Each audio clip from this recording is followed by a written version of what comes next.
Welcome to In a World with Real Media. I'm your host, Brad Burrow. In this podcast, we'll dive into the lives of the most successful people in business. We'll learn how they overcame adversity, took advantage of opportunities, and learned from their experiences. Learn from our experts, get inspired, then go live your story.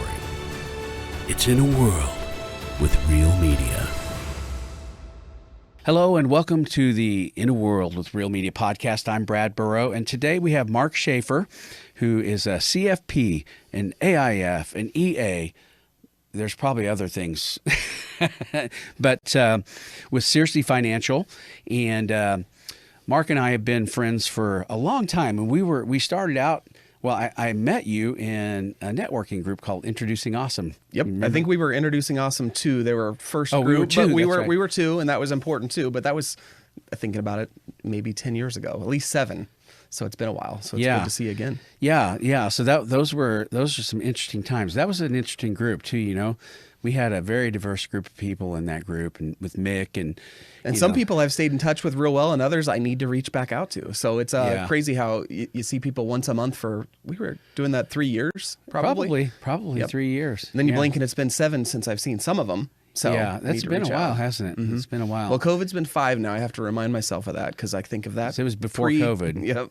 Yep. Yeah, I remember hearing from some of the people in our group that were like, "Oh man, how are we going to make it through this?" Yep. You know, the whole COVID thing, and a lot of challenging times when that was going on. In-person stuff was different. So yeah. So we met then. Really, and if I remember at the time, you were kind of working your way into a partnership in your firm at that point. Is that right? Does that sound right? Yeah. It was. I had become a partner and was working on transitioning the business because that stuff doesn't happen overnight. Yeah. In addition to attracting a couple other wonderful people that have since then joined partnership as well and transitioned the founder out. So that was about the time where I think it was Mike Searcy and myself. It's funny because people forget that the company was around before I was born. We celebrate 50 years in our company next year, so we're starting to put together a fun party.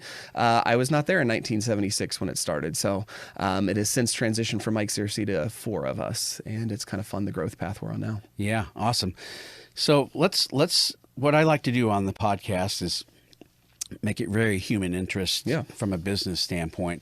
I love to hear about people's career paths and kind of where your makeup came from and, what's made you into the person that you are today. And so tell me a little bit, where did you grow up? Are you originally from the Kansas City area? Topeka. Oh, okay. So I'm not very far at all and didn't go far from home, but went the other side of Topeka to go to school. So I went to K-State. I have a little purple on. There's no Wildcat on this one, but I do bleed purple. My wife does not, but she's learning to.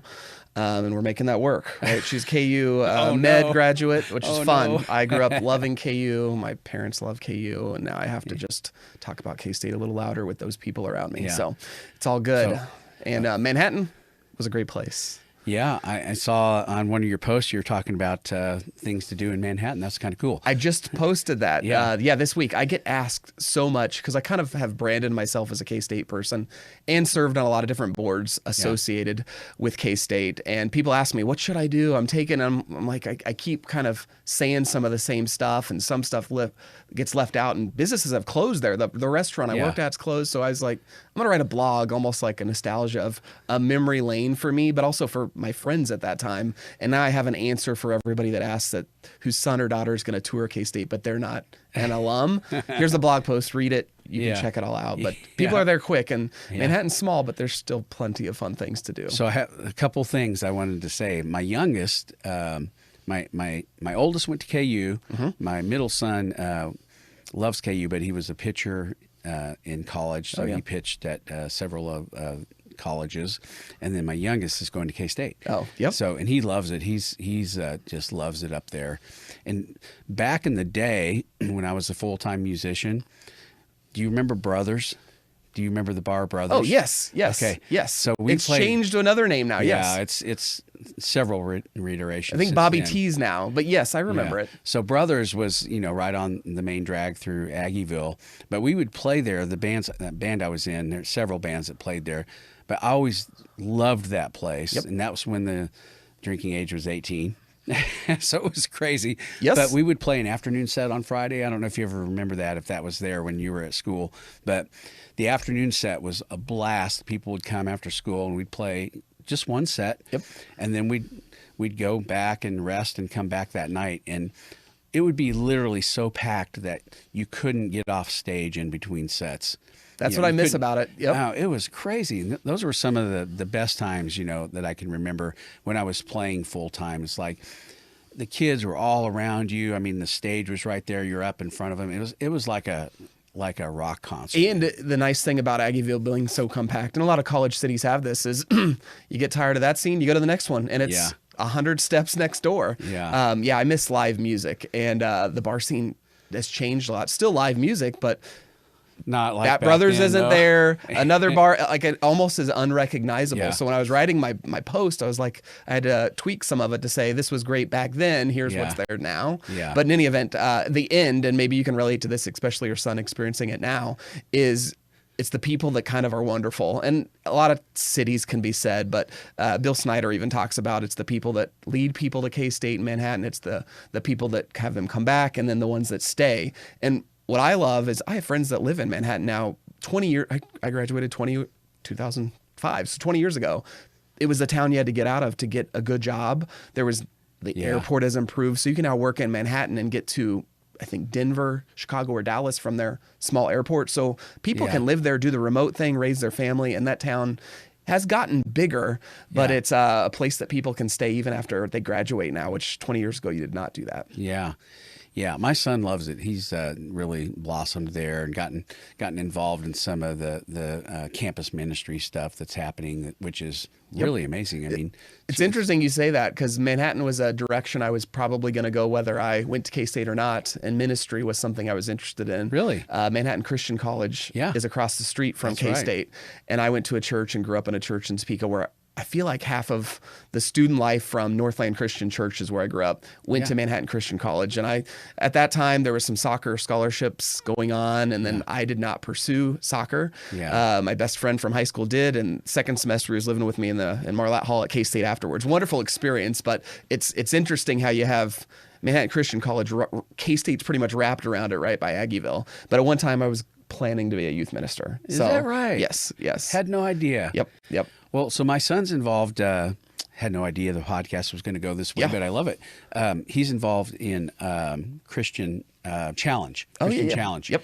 And Stumo, he's been involved in as well. But I think there is something happening, like a revival in that age group right now. I mean, it's amazing on how on fire they are. Yep. And he's down in a camp called Pine Cove in Texas this summer. That goes around doing vacation Bible schools. Yep. It's not vacation Bible schools, it's like that, but they're traveling. So every week they go to a different location. That's probably fun for him, experiencing different cultures, even though you're still safe and at home in the United States. Traveling internationally for ministry is interesting too. Yes. We can talk about that, but that's good for him. Yeah. And they stay in host homes in every city. They take away their phones so we can't talk to him. Yep. Saturdays. Yep. We have an hour window we can talk to him on Saturdays. So hopefully he wants to talk to his mom and dad. But true. But it's just all of that is a result of the culture at K-State that is allowing kids to kind of, I don't know, blossom spiritually. It's really cool. And it's probably interesting how COVID impacted that too. Not that this is a podcast about COVID, but did he graduate around that time from high school? Because people's high school experiences were interesting in COVID too. Well, he was a junior, so he lost his junior year. No, he lost his sophomore year of. Yes. He's a baseball player too. Yep. And he lost his sophomore year of baseball, so I think that's right. And you kind of come out of what they experienced, and either they embrace the fact that they want to be around people and helping them, or for some people it was the total opposite and they had some mental health issues. I mean, COVID did a lot. Yeah. Years later, we're going to hear a lot of studies about how it impacted a generation. Yeah. But I try to find the silver lining in everything. So there's possibly a lot of silver lining come about it, even though we don't see it yet. Maybe. Yeah. Well, very interesting. I had no idea it would go this way, but I love it. So let's switch gears a little bit. So graduate from K-State and choose financial planning as a career. Yep.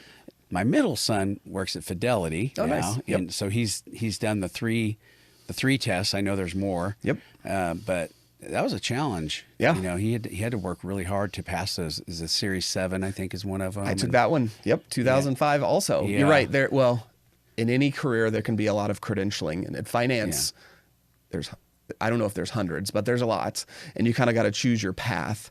But yeah, I moved away from K-State. My degree was called Family Studies and Human Services, which is interesting. Right? Yep. So it's now been rebranded to Personal Financial Planning, but it's very focused on people. And actually the whole college motto, which is the College of Health and Human Sciences, in a world where we focus on things, we focus on people first. So my background's in financial therapy, behavioral scripts, how people grow up with money, family dynamics, because we're often navigating people through divorce or death or job transition. So it's and life is always something else. And there's good things too, like job promotion or success in a company or selling a company. So it kind of dealt with the social side of that. Yeah. But it sounds to me like your son, I still did the Series 65, Series 7, there were 3 CFP. Yeah. Since then, AIF, the stuff you mentioned, which we can talk about credentials a bit, but I did it in a way that I moved away after I left K-State. For 1 year, I went all the way on the other side of Missouri to a city called St. Louis. So I didn't go far. Wait, I've heard of that. Yeah. People have been there before, and sometimes there's a rivalry with Kansas City. And when I moved there, and the funny joke with St. Louis is it's the East Coast side of Missouri. And I told everybody, I moved here from Manhattan. They're like, oh man, you're New York City. That's awesome. No. It's a nice small little apple town. But there are very little K-Staters there. A lot of Mizzou, a lot of University of Illinois, a lot of relation to Chicago, and their rivalry is Chicago and St. Louis. But and it was the first year that the last year that the old Busch Stadium was there, and it's a baseball town, so I got to experience that a lot.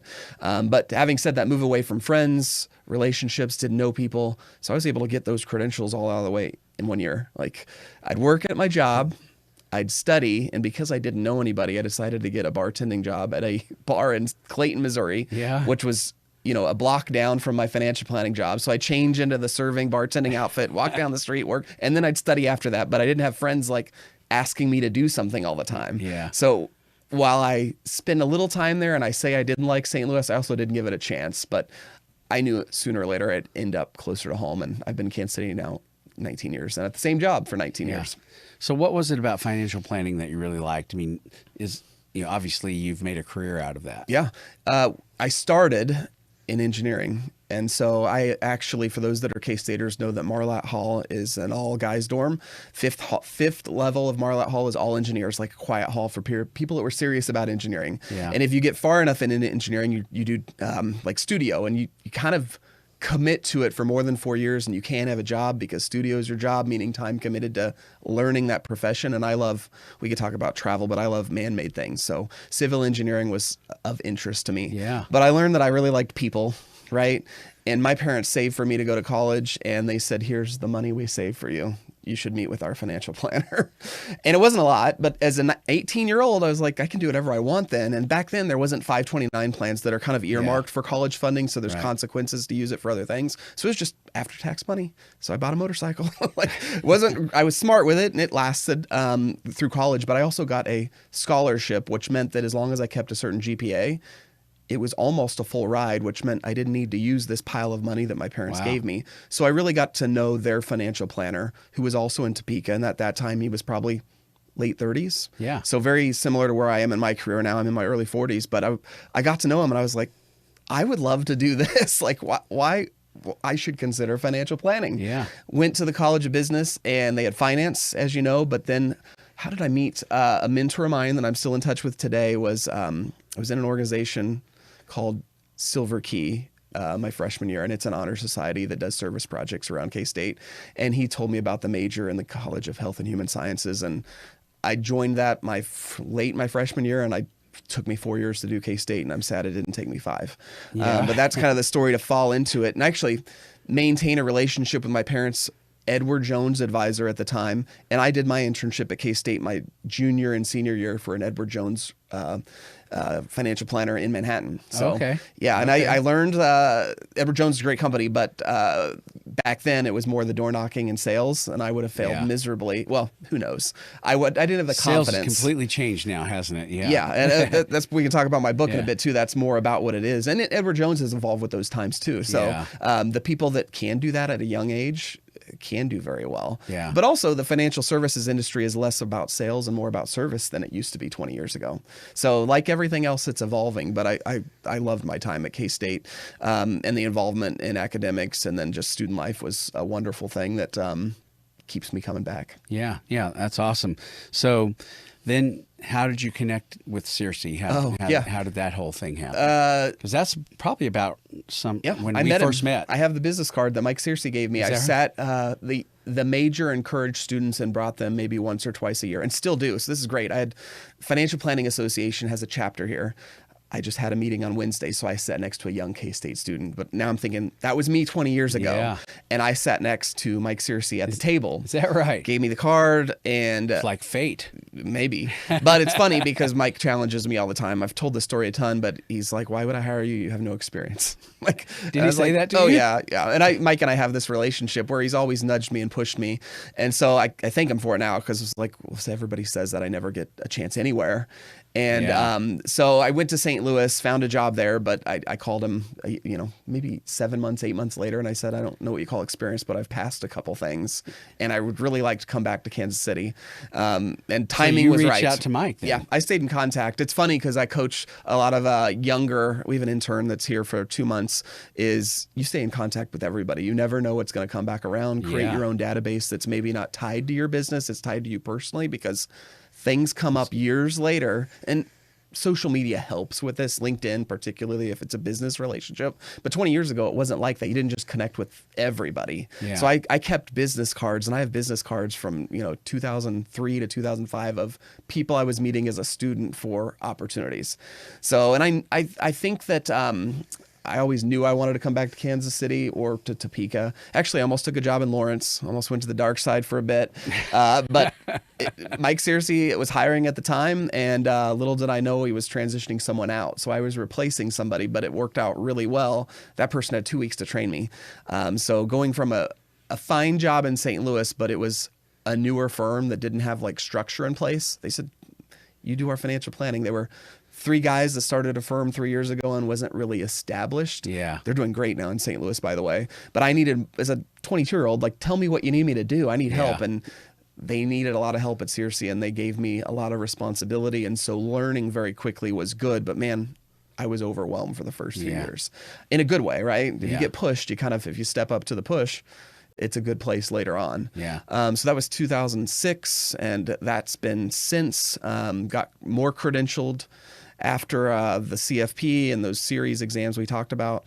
But also a few years after I started, 2008 and 9 happened. So that was a very new experience as the frontline person, taking the calls of people that were scared. Great Recession. I bought this building in 2008. Oh, that was the worst real time estate. to buy a building. It was the real estate, probably since then it's been good, but for time you didn't feel very good about it. No. And as a young, inexperienced financial planner, especially then, there was someone always answered the phone. Now we have answering services, right? Yeah. So you kind of break the ice between, you want to talk about that? Then that's going to be someone else. But I took a lot of the front end calls. Yeah. But it because of that, it made me realize that we are going to go through cycles. There's going to be ups and downs. We're going through another one now. Yes, we are. So the communication that I learned at K-State about how to navigate crucial conversations of the book became helpful in just periods of high anxiety, I guess I would say. Yeah. Boy, that makes total sense. So you became partner, and now actually, so you've transitioned. So what is your role now at Searcy? Yeah, so I started when there was fewer of us. I have to count now because I don't know how many we are, but we're still a small independent financial planning firm. My role, it started at the beginning as a financial planning associate and has evolved. And as we've evolved, we first did Strength Finders, if you're familiar with that. Marcus Buckingham.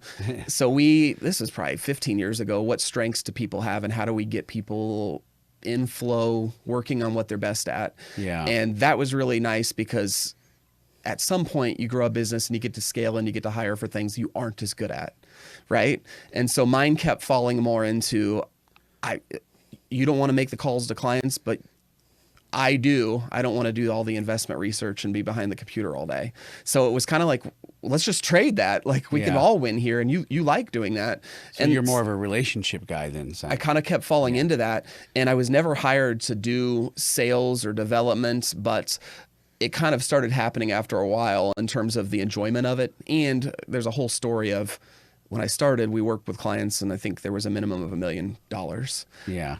None of my friends had $1 million. Yeah. This is 23.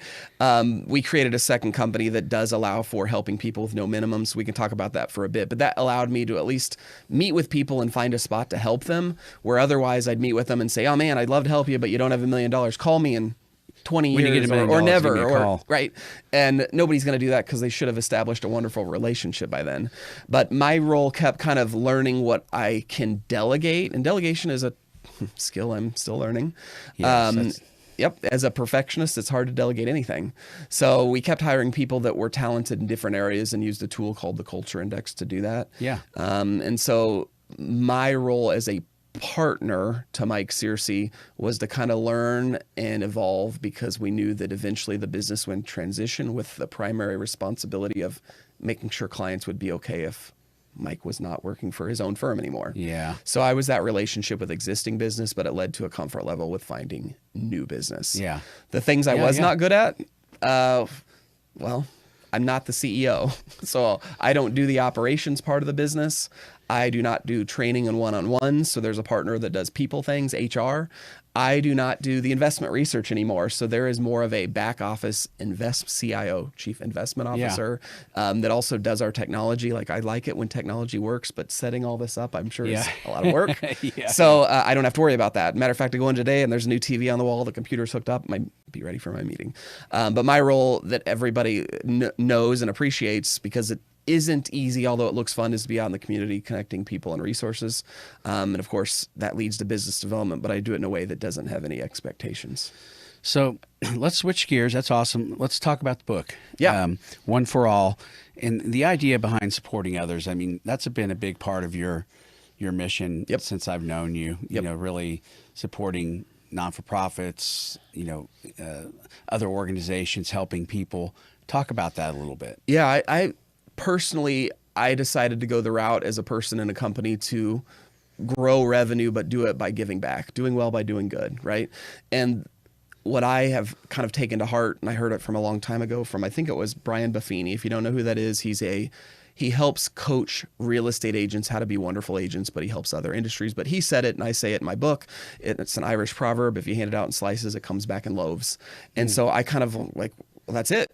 I just got to hand that out in slices, but what does that mean to me? Yeah. And let me tell you, it doesn't have to have anything to do with business, and there's no expectation for the loaves, but after you do it for a long time, 19 years now for me, it's starting to come back in ways I didn't dream of.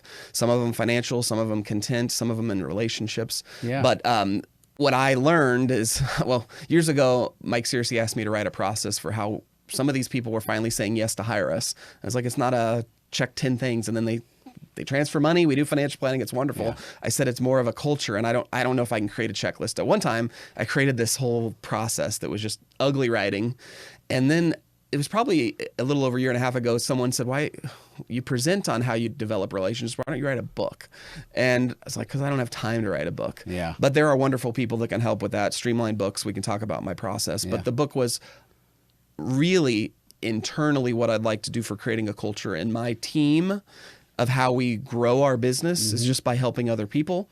If no one ever brings on business in our company, that's fine. But I got to believe that if you have a process for just helping and being kind of remembered for your brand, and the brand is who you are, but also a brand is what you do for your vocation, like financial planning. So if I'm promoting who I am as a person and people are remembering I'm a financial planner, that comes back around. Yeah. But you do it in such a way that it's not transaction-based or sales-based.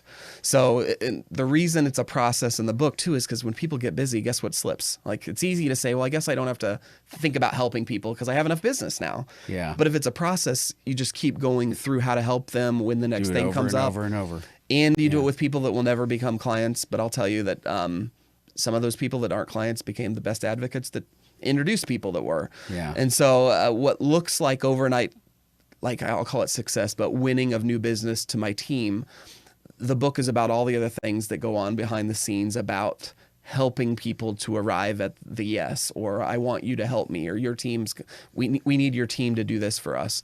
It's a whole lot more than just asking for business. It's helping first, and that can be for 8 years before someone says yes. I don't know if I ever told you this, but I probably mentioned this on several podcasts, but I got to spend a day with Zig Ziglar. Oh, yeah, I'd love Ziglar. that. I'd love to hear that. You know, one of the things that, so we were shooting interviews with him, and, you know, I can't do an impression of him, but it's, you know, it's got the Southern accent, and, you know, when he said, one of the things he said is, if you want to be successful, help somebody else be successful. And it's basically the same thing that you're talking about. It's like, help other people and you're going to be successful. Yep. You help people get what they want, and you'll get what you want. And if you do it without expectation, it comes back more than you thought. And that's not very prevalent in our society today, especially in business. Like a lot of things. Like, I am just a big fan of sending notes. Like, that doesn't happen. It's not hard, but I can tell you that is the difference sometimes when it's a series of 100 things. Just the note could be the difference maker. Yeah. And I've got notes that, you know, people go through hard times in life, and sometimes the note is what it takes to make me realize there's silver lining in everything. Yeah. So I'm a personal notes person, but I always tell people it's really easy not to be successful, but it's really easy to be successful if you just do the little extra things that add up. Yeah.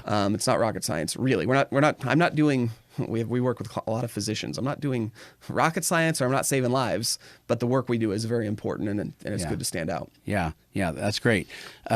Giving, talk about the importance of giving. I mean, we've hit on it a little bit, but you know, I think that's the same thing. It's when we give, even if our time, money, resources, whatever it is, it really, it's biblical. Yep. Yeah, it's definitely, at first I decided to do it just because at K-State, there were all these service organizations to be a part of, and then you get in the real world and it's like, all that student life stuff that you were a part of, you got to find again. In college, that kind of finds you. And so for me, I watched the founder involved in Rotary, and I initially joined Rotary. So that was my initial introduction to staying engaged in a community from a professional standpoint. But Rotary also is service to others. That's one of their underlying things, and business, of course. So joining the Overland Park South Rotary introduced me to children's charities, which was our every Rotary Club has a theme. That was ours. We also did the Jazz in the Woods event, which I would love to bring back. There's some commotion about that. That shows up on your LinkedIn. Loved. I chaired it. This is like a long time ago. I loved it because it got everybody on board in the Rotary Club to work together to bring up a free event for the community that still netted at our best year $150,000. So we had to raise like $350,000 because we put out a $50,000 stage and speakers, and then we didn't charge anybody to come. So it was sponsorship, and then 3 beneficiaries from that event were children's charities. So it introduced me to kids. And what I tell about Rotary is, I was 23, I hadn't been through life enough to know what setbacks or struggles that I might face. Children's charities happened to be one of them. I didn't get married young, and then I had fertility issues. So that could be a whole podcast. Yeah. And so I volunteered with kids stuff because I thought I want to make an impact even if I don't have my own. Now I have 2 wonderful kids. Yeah. But it also introduced me to all the other organizations, because Rotary brings in charity. And I don't know if it was 7, 8 years ago, my mom got leukemia. And so LLS became a big deal to me. Yeah. My dad has since beat lymphoma. So just the blood cancers are in my family. But at 23, you don't know what you're going to go through, or you've never even heard of LLS. Yeah. But I've just chosen to do that in a way to give back to the community. Part of it is the joke with my wife. It's like I don't sit still very long. So I like to just have activities going on. But the fulfillment you get around it, the connections that you get to make because of it, and then the end result is whatever the cause is. That's what becomes kind of the true thing to, I guess, make the community and you better. Yeah, that's really awesome. So let's talk about some of the non-for-profits that you support. I know I've seen lots of different ones. True. Tell me some of them. Give me kind of the highlight list of, you know, who you really. 2 most recent ones. Yeah. I'll start with the easy one because it's Alum. Yeah. My wife and I are chairing an event next year. It's called Wabash Cannonball. Have you heard of it? No, I have not. For KU people, it's their rock chalk ball. I think I've never been to that one, but Wabash Cannonball is an event that started. We'll be chairing the 19th year, and It's a black tie event that brings people together in Kansas City that are proud K-State alum, and it's a fundraiser. So the tables aren't cheap, tuxedos are worn, but it's allowed me to see friends that I might not see every year because life gets busy. But at this event, they're there. And your wife agreed to do that, huh? She did. She's going to wear purple. She looks good in purple, but she's get a sharing picture it. of So that. she's volunteering on it. And I can say this here. My plan is, we always have, if you didn't know Greg Musil, he's a great guy, great K-Stater. He gets up and he's the MC and he, pokes at KU, the school across. And I'll get to do that too as the chair in front of 1,000. I think we have 1,000 to 1,100 people there. And I can make fun of KU, but my wife can't say anything about it. We have a fun relationship with it, but she won't be able to do that in front of a big K-State crowd. Yeah. But yeah, it is done, and it's an easy event because the Alumni Association helps. And it raises money for local area students to go to K-State. So easy cause. I think we end up giving away 55 scholarships over those 19 years. I think there's I think we have over $3 million to endow that to go on because we didn't have it in COVID year, but we still gave 55 scholarships from that fund. Wow, amazing. So that's really fun for me because it's K-State. It ties things together, and it's not a lot of work because it's ran by the alumni. We're steering committee, but the other one that I'm very involved with also is called Growing Futures Early Education Center. Okay, and it's actually we're in Overland Park. It's in Old Town Overland Park, so just north a little bit. Yeah. Yep. And it's been there for years. It's a Head Start program, and again, it ties back to kids not knowing if I would have them. So I've been on this board since before I had kids, and which was really interesting for me because Head Start serves 0 to 5. I didn't know how much they were learning. It's a baby; they don't talk yet. Yeah, but they're learning a ton, and it's very engaged. And typically, families without resources, kids aren't learning the same way that families with resources are because they discount what they're learning 0 to 5 if you don't have resources. So Growing Futures serves, I think, 200 plus kids. And in Johnson County, people think there aren't, I'll just say people without resources, but there is a big population that needs help. There's, I don't know what the numbers are, 20 different languages spoke there, very diverse. Is that right? Yep. Wow. And so I'm on that board, and we do a lot of different things to raise money to make sure that we're bringing what they need. And it's also the place where we bring the resources to the kids. Like some of their parents don't have a relationship with a dentist. Well, there's an on-site dentist that comes and does all that work for them. Very cool. And also parents that it's single parent family, they don't get time off work to pick up the kids, take them to the dentist. Like they don't have to worry about it. Dietitian on staff there.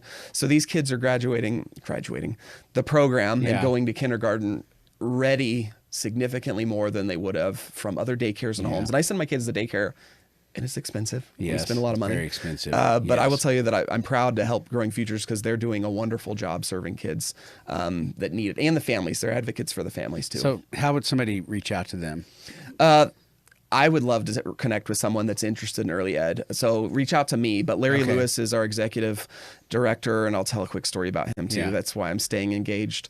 My time almost rolled off after 3 years. The person that had been there for years was retiring. Yeah. And so we had a hiring committee. Larry's a K-Stater. Yeah, of course. Yep. And this story is interesting. He should be on your podcast.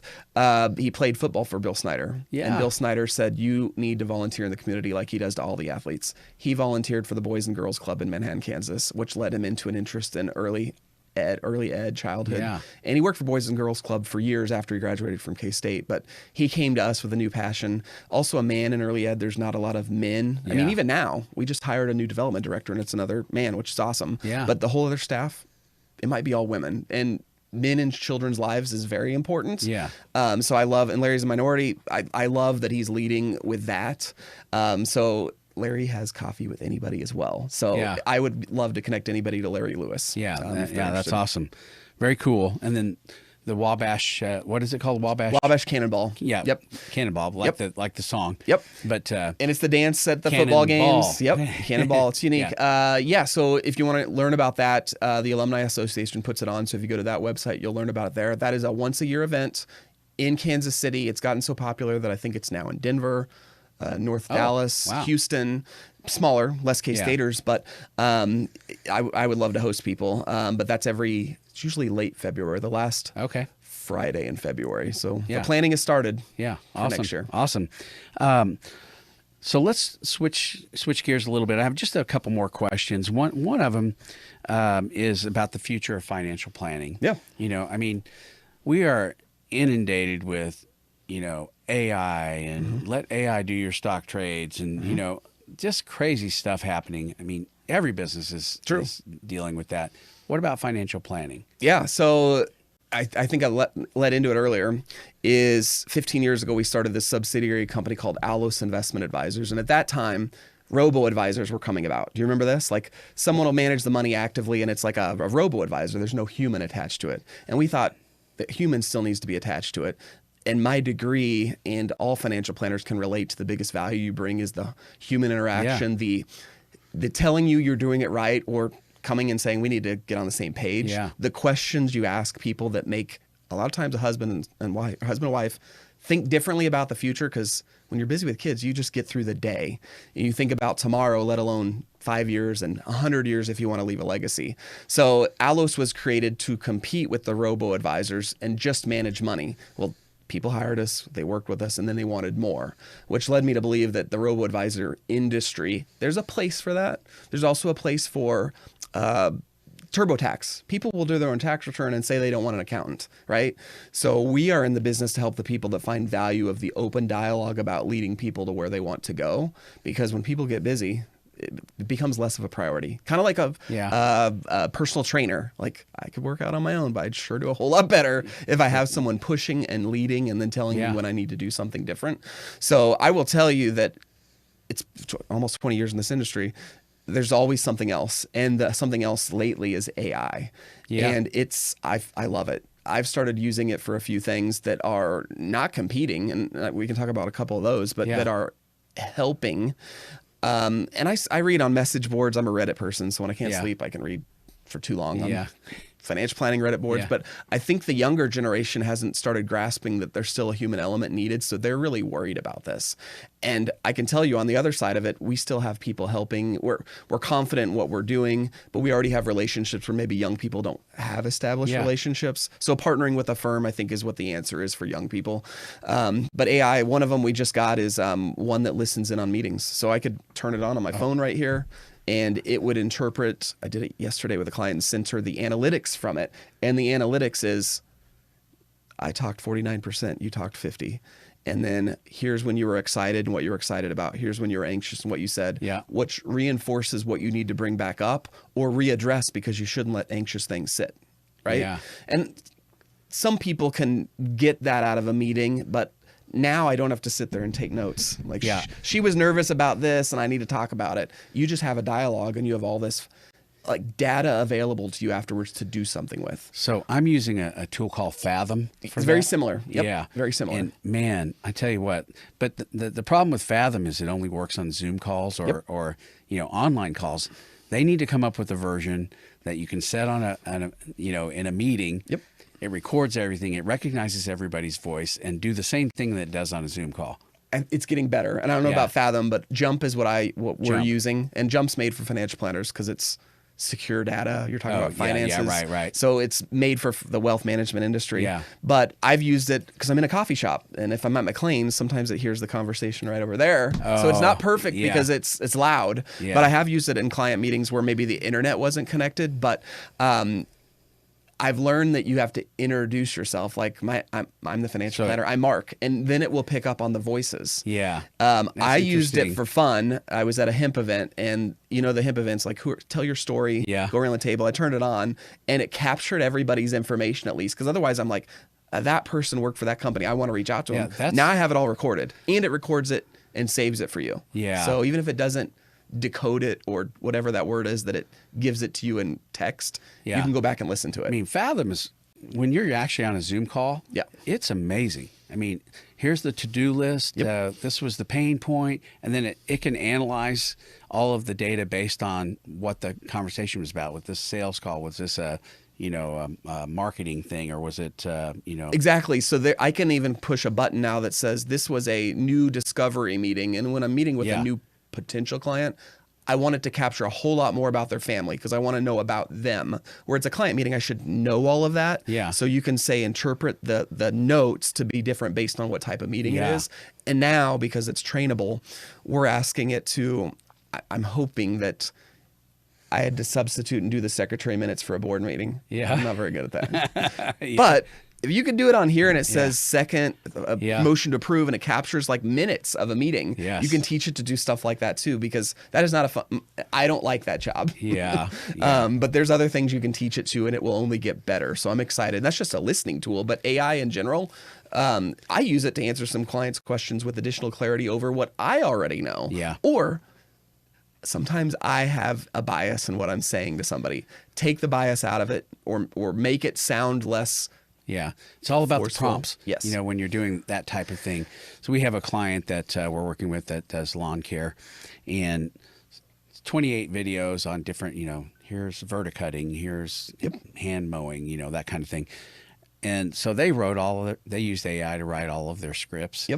And I might be using this company. They do a good job. I wonder if it's the same one. I can tell you who it is. Heartland. Actually. It is. That's who I use. Yes. Jackson.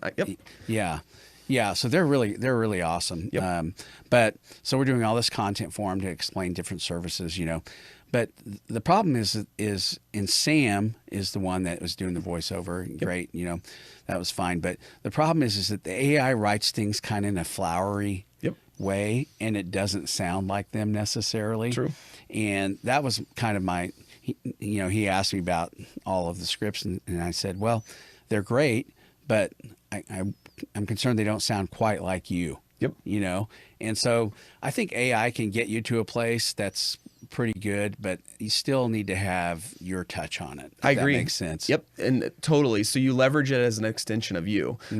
Also, if you haven't done this for other people using AI, it has to get to know you. So I've input, I write blogs for my company website. So I enter all those. It knows about my travel history. It knows that I do Bike MS. I haven't done it in a while. It knows about a history of me, which allows it to answer things differently about me based on what it knows. So it's only learning more and more. And you can ask it to be harder on you or to change the tone of the way it's responding. Every month, I guess I heard this. I was at an AI meeting this week. Every month a new version of it, and I've chosen to use ChatGPT. It used to be Claude, but a new version comes out where it's only getting better, and it's kind of fascinating what is going to be coming. It is. I have one that has like 20 different engines in it, Grok, and a whole bunch of, and you can kind of pick based on responses, and it'll change. I asked the person speaking, and I was like, all right, as the normal person, I'm just using it. Like, no one showed me how to use it. Like, there's got to be something, and I know because they advertised to me that take a week off and learn how to use 5 different types. But I'm like, is that worth it? I don't know. You wonder because you don't want to waste time.